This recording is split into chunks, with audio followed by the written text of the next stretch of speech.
Hey everybody, and welcome back to Vestanland. This is episode 20. It's a pretty cool milestone. And I appreciate everyone who's followed along this far, and I appreciate you for tuning into this one. To start off in this episode, I mentioned in the previous episode that the sort of housing I had placed down here was a bit of a placeholder, and I was probably going to change it, and that's what I'm doing here. I swapped out the sort of more generic looking UK terrace housing pack for these Victorian style buildings, which have a lot more detail and just a lot more intricate than the buildings I had here before. I think it makes sense. This is a little bit closer to the historic area of the city, so I think it makes sense for this to be these buildings. So they look a little bit older. They have a little more of a unique style to them, which I think makes sense. And then as we get further out, not really into the suburbs, but just like further away from the historic core of the center city, we'll get to some of the more generic looking housing. You can see I filled out that one block there. The rest of the area is kind of going to look pretty similar. I'll show some of that later on, but right now I'm sort of filling out this sort of more arterial-ish street with some more modern and higher density buildings, kind of getting a mix of some sort of modern offices, and you can see here I'm placing down like what I imagine is a historic pub in the neighborhood, and then some of these other buildings are kind of, maybe some of the more historic buildings were demolished, but this building on the corner kind of stayed, and the buildings that were built around it kind of had to respect it. They had to build right up to it. I thought that was a cool contrast. I'm also using some of these wall-to-wall condo buildings, which are really cool. And a couple of these, I've downloaded a bunch of these, like off the Steam Workshop. There's a collection of non-90 degree angle corner buildings, and I found a lot of good assets there for areas like this that don't follow a regular street grid. I think it's so nice when you get like a building that can fit perfectly into an odd shape, which I found a couple of for this area. This kind of big block of land here, I think it works in the end. It took a while to sort of get it right, in the sense that it has to kind of bridge the gap between a couple of different areas. You've got kind of modern offices on, I guess, the northwest side, and then it kind of tapers down to the more residential area, and then the area that I'm working on now is going to be more of like a historic boulevard or promenade type place. And I wanted some of the buildings that I have already placed down. They're obviously kind of modern, but they kind of respect the more historic area, at least architecturally. Now I'm getting into kind of the meat of the episode, which is detailing up this road as sort of a promenade, like I mentioned earlier. And right now I'm using narrow section marking tool to just narrow the road to just the tram tracks in one car lane each direction, and then using traffic manager to connect the lanes in the way that I want. And then, it kind of turns this more of like a arterial road into sort of a more pedestrian oriented one. That kind of really helps with the scale of what I'm going for in this particular project. You can see I'm sort of playing around with the I'm kind of like, I got this one-way road, which I had placed down earlier, sort of just as a throwaway, and I wasn't really thinking about it too hard when I placed it down. But I think it's it gives an interesting kind of traffic flow to this little region. So I decided to keep it and kind of just integrate it into this build. You can see I'm placing down another kind of historic restaurant building on the corner here. I like how these two historic buildings are probably historically like community gathering places, and they've kind of been overshadowed by some more recent development, but they're still there, which I think is pretty cool. Now you can see I'm adding a roundabout. This will kind of mark the edge of the section of the city that I'm building in this episode. I just wanted to get it down to kind of get a sense of where it would be. I don't really spend a ton of time detailing that later on, but just a good placeholder for now. You can see I placed down a tram stop in the middle of this boulevard. I think that'll be an important node in the transit system going forward. I imagine this is going to be a place with a lot of restaurants, a lot of shops, and there's probably a lot of tourists and residents try to access this little area. Right now, you can see I'm sort of filling out some of the street grid. What I sort of went for, you'll see this later on, but the boulevard is going to kind of go between two distinct areas of housing. Kind of similar styles, but a little bit different. And yeah, I'll get to that later on. You'll see how this is kind of a dividing line between two kind of historically different looking neighborhoods. Now I'm sort of trying, like, these buildings are not what I end up using for this particular spot, but I'm kind of using them just to get a sense of scale, like I've talked about before. Yeah, just trying to mark off exactly where I want things to go, and sort of toggling back and forth between placing buildings, placing roads, trying to get kind of zooming out and making sure the bigger picture looks the way I want it to. Yeah, I'm using sort of different kind of layout in each little section, just to give every part of the city a little bit of a unique character. And yeah, this boulevard here, you can see I've got these like big blocks of buildings. That was kind of the idea. I went to the workshop and downloaded a few different ones that I think fit a little bit better. You can see here I'm kind of deleting the placeholders that I had placed down. And yeah, these are kind of some of the buildings that I end up actually using for this part of the city.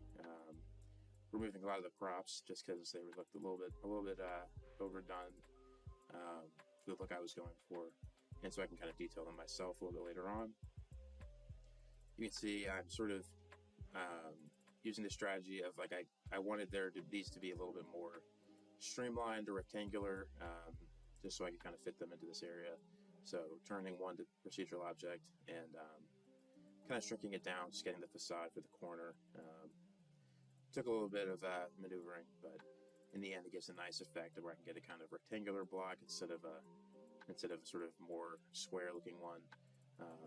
And yeah, you can see I'm using kind of similar style building with the kind of like turret or like tower things on the corners. Something I sort of found from Google Earth, looking just online. Kind of similar types of areas like this. These are kind of some of the buildings. I'm not really sure historically what these buildings would be. If you have any ideas, feel free to let me know in the comments. But yeah, these buildings are a little bit grander, I guess, than other areas of the city, and I kind of wanted to reflect that in how I was placing them down. This is an interesting little spot here. I chose this like super modern angled office building to go in this little spot here, which I imagine was probably pretty controversial in its build, but maybe it's like people probably come around to it now because it looks really cool. But yeah, that was kind of a nice touch and kind of contrast between the old and the new. Now I'm using this really cool pack of residential buildings from London to fill out. This is I'll use these buildings a little bit later on as well. At first I had to change the color. That the default asset is a little bit too bright, and I had to kind of just tone that down a little bit. But once I did that, they fit really well. I'm using a lot of, I think this kind of area of the city, kind of moving closer to the beach, is going to be, I mean, it kind of already is, but it's going to be a little bit more inspired by London and Great Britain a little bit more, mainly because of these kind of like terrace housing developments. I think they look pretty cool from the air, and it's kind of a nice contrast from the more historic areas that I've built so far. But yeah, we'll get into that a little bit later on. Now we're moving on to the actual detailing of the episode, which is something that I think is really cool. You see right now I'm kind of setting things up by placing down some curbs and planters. This is definitely some of the more involved detailing work that I've done in this series so far. It was pretty cool to try it out. But yeah, what I'm going to end up doing is creating this street market, kind of in this space between the main road with the tram line and the kind of offshoot one-way road closer to the buildings. I'm imagining that this is probably like a historic market. There's probably like over, maybe the years and the centuries even, there's probably been farmers that have come to sell their goods in the heart of the city, and maybe it's moved around different spots and it's probably sort of settled in this area right here. I bet this is like it's really pretty. It's got lots of flowers. You'll see I put down a couple of big trees and stuff like that. So yeah, my sort of thought was that there's probably a lot of tourists that come to this area. Um, yeah, and this is probably, my guess is this particular spot is like maybe not as much used by locals. It's probably more of a tourist destination. You'll see that reflected in some of the um, businesses that I placed down, kind of spliced into the buildings that I've already put down. Um, yeah, that's kind of my thought process. I feel like a lot of these historic, more European cities kind of have areas like this that are more sort of catered towards tourists. Now I'm doing some detailing on the tram stop that I kind of mentioned earlier. A little bit different. Some of the other tram stops I've had with like the side platforms. This one I think is the first one I've built or detailed anyway that has kind of a middle like central island platform. So that was kind of interesting. I'm using again PO on this really cool asphalt platform, which I think is like it's at least modeled on like a rural train station, but I think kind of works here. Kind of shrunk down to fit this spot. And yeah, this I mean, again, I sort of talked about it, but this is definitely some of the most involved detailing that I do. You can see now this is where I'm getting into placing down a ton of props for this street market that I was talking about earlier. I don't have the footage in the video of like doing all the detailing just because it gets pretty repetitive, but the first like sort of section where I'm sort of setting things up and then placing down the first few stalls here, it looks really cool, and it's adding this area really, I mean, like I feel like this is one of the more like bustling areas of Nyrstad. Yeah, and I'm really happy with how it turned out. You can see I'm kind of just like copying and pasting some of these to kind of fill out the space. I end up changing the layout a little bit, which you'll see in a bit. I've got a cool cinematic that kind of captures the whole vibe of this area. And yeah, what I'm doing here is just adding a little bit of texture to the ground just to show that there's a lot of foot traffic, a lot of people walking around. And now I'm setting up this whole like pack of props is based on Paris, I believe. And I think it was built, or it was like, designed to sort of represent like a, turn of the century build. I think on the workshop, at least those were like the pictures where these props were used. But I can imagine that farmers are probably, they're still like hawking their wares, maybe intentionally with kind of this old like rustic setting, just to kind of again cater to the tourists a little bit. Yeah, you can see these older like shop awning type things. They're definitely a lot less modern than they probably would be, and you got these people dressed like, I mean, yeah, these guys are probably not super realistic in terms of how they would appear today, but they're probably again kind of playing a character a little bit. You can see we've got these different stalls. They've got fruits, fish, cheese. You'll see like there's like meat and stuff like this. I kind of divided it up a little bit with the idea of like, yeah, these are probably more like the farmers are probably on this little side, and you'll see a little bit of a different. A little bit later, I'll do some. I think I can't remember what exactly it is. You'll see in a second. But yeah, just sort of what I end up doing. I kind of in the video I show kind of doing a few of these sort of stalls, sort of as representative of kind of the whole build. I don't show everything just because it's again it kind of repeats itself. It's pretty self-explanatory. Yeah, it's kind of adding. I mean, every little prop that I add in this area. I mean, in City Skylines, it's like it's easy to get carried away with placing down just a ton of props. But for areas like this, where every single one of these props adds so much detail, so much life. Just every awning and like extra barrel and stuff like that is super worthwhile. And I think that'll be reflected when the full thing kind of comes together. You can see just adding these little like workers and stuff like that. Yeah, this is what I was talking about. I think these are like old books, and then we've got some like jackets, like old clothes and stuff. Yeah, I'm not sure. Yeah, this is like a used book sale or something. I don't know. Yeah, I mean, it's more just about the idea of just having kind of a street market in this area, kind of developing the story of this being like a historic market that's been around for a long time. Um, and yeah, I mean, I'm not sure. Again, I mean, the realism of it is kind of iffy, I guess. But yeah, just kind of having kind of a touristy area to draw people in was kind of the overarching idea. And I think adding all this detail is really useful for that. I think I've got a cinematic coming up showing the completed build. I didn't show putting in some of the other plants and stuff. You can see here, this is like, I mean, this really just like knocked out of the park for me. Having the big trees, I imagine they've been there a long time. And yeah, adding some more damage in kind of the ground area. Again, sort of just hammers home that this is kind of historic and old. But anyway, we're moving on to the other side of the boulevard. You got these big kind of hulking buildings, which again, I mentioned it earlier, but like, let me know what this type of building might have been used for historically. But now you can see I'm splicing in again some of these shop front buildings that I've talked about in previous episodes. Just kind of some more generic buildings. Again, we've got like some banks and coffee shops and stuff like that. It kind of fits into the theme of what I was talking about earlier about this kind of being catered towards the tourists.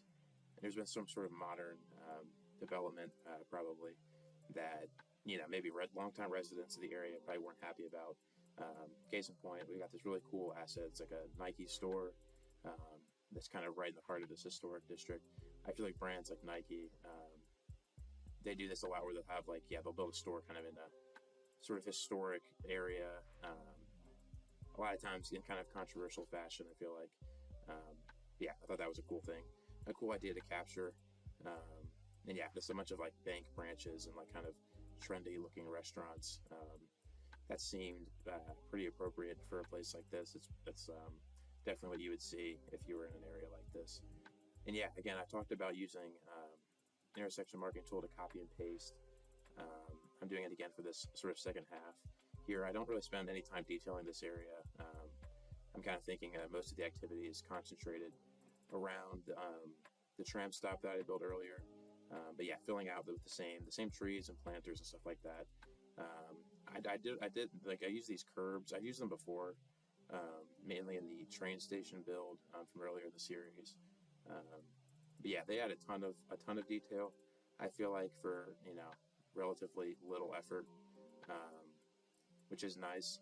Yeah, and like obviously when I just do the asphalt filler with intersection marking tool, it doesn't come with a curb like this.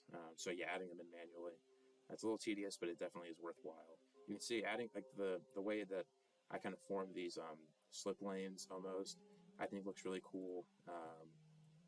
Yeah, again, just adds a lot of visual interest that I think was lacking before. You can see I'm splicing in a few more restaurants. There's like a bistro and like a couple coffee shops, stuff like that. Again, I'm using the same cobble texture that I've used previously for kind of these pedestrian-only areas. Maybe kind of it's sort of reminiscent of like probably what the historic ground texture was. Then as kind of, you know, historically over the years, the roads have been built up with kind of different textures, different types of pavement, stuff like that. Adding just a little bit of that to the city adds a lot of historic character. And yeah, adding the curbs to that little area with the slip lane, I think was like not something I really thought about too hard while I was doing it, but once I put it in, I think it made a big difference. Now I'm kind of going back. This is kind of an area that it was sort of the edge of the like stadium build episode with this kind of complicated intersection. I didn't really have much of an idea for what to put here. I just put down a fountain and a few tables. Yeah, just to kind of fill some space, add some interest. And now moving on to filling out the kind of back area, again with sort of similar buildings to what I've used before. My idea here was maybe that the back of these buildings was kind of replaced at some point. That's why it differs from the kind of front facade. It's a little bit more simple, you know. I don't know. I didn't think about it too hard. I think it looks nice to just kind of have a kind of generic back area. Now this is something I kind of neglected earlier, was to connect the bike network here. I have it going through on that road that goes up towards the metro station that I built in the previous episode. But I realized I needed to have a connection from the stadium going eastward. Sort of not, I mean, I didn't put it, I sort of, in hindsight, might have put it on kind of the Boulevard area, but I think this works too. I know a lot of European cities that have kind of focused on putting in bike networks over the years. It's kind of been like, it hasn't always existed, so it kind of makes sense, I think, to have this network kind of on the other side from like the famous street, maybe, just because this is probably where it was a little easier to get it built. So yeah, again, a lot of this series is kind of seeing where the game takes me, and then kind of thinking of like historic reasons to justify that, which I think it turns out pretty well. I think it works, reasonably well. I'm using the same pack of London residential buildings that I was talking about earlier. Again, kind of changing the sort of color of them, not really the color of them, just sort of turning down the brightness, basically, to get them to fit well. And then this is like always really nice when I get a chance to kind of copy and paste and fill out a large area with like a reasonably high level of detail, like I'm doing here. But yeah, again, it's like so much of the infill building that I've done in this series has been so time intensive. So yeah, having the chance to kind of get into more of these areas where I'm filling out kind of large blocks of land all at once is really nice. You can see, I mean, it's just kind of like 3 or 4 blocks of land just all at once. Again, super satisfying for me anyway. Speaking of, I mean, this is kind of off topic, I guess, but just moving on in the series, I'm thinking after this, I'm going to probably move to something a little bit different within Vestanland, maybe a little bit outside the city, different kind of build. Yeah, I kind of haven't really finalized it yet, but I'm kind of trying to change gears. I feel like with 20 episodes of sort of building this central city under my belt, I'm kind of looking forward to a little bit of a change. Again, just to kind of mix things up. So be on the lookout for that. And yeah, I guess, I mean, if you've made it this far in the video, I appreciate you for following along. Your support means a lot. I appreciate, if you considered subscribing to the channel, giving the video a like, it means a lot to me. And yeah, I mean, as I sort of finish up the episode here, doing some familiar line work, kind of just rounding off this area. Again, I think as the series goes on, just in terms of time management for myself, I'm going to need to do a lot more of these areas that kind of fill out large sort of blocks of residential land pretty quickly. So they're not all going to be the same. There'll be like different styles of buildings within that. So yeah, I'm going to avoid making it too boring. But yeah, this is probably a little bit more what the rest of the island, or like this like little island with the city of Nyrstad on it, is going to look like. And then yeah, in the future we'll see what the rest of the series has. I'm excited to see where it goes. The last little thing I do is just kind of add a little bit of detail to the roundabout area. Again, I don't really spend a lot of time here. I just wanted to kind of get a nice, clean like edge to this these sort of 2 neighborhoods that I've finished in this episode before I can move on to something else. But yeah, again, thanks so much for watching. We're getting sort of close to the end of the episode now. So I appreciate you guys following along this far. Check out, I got links to my Instagram and my Discord server in the description of the video. Check those out. Yeah, again, I'd appreciate if you considered subscribing to the channel and giving the video a like. That would mean a lot to me. And you get the chance to follow along with the rest of Vestanland. So yeah, thanks again, and hopefully I'll see you soon. Bye.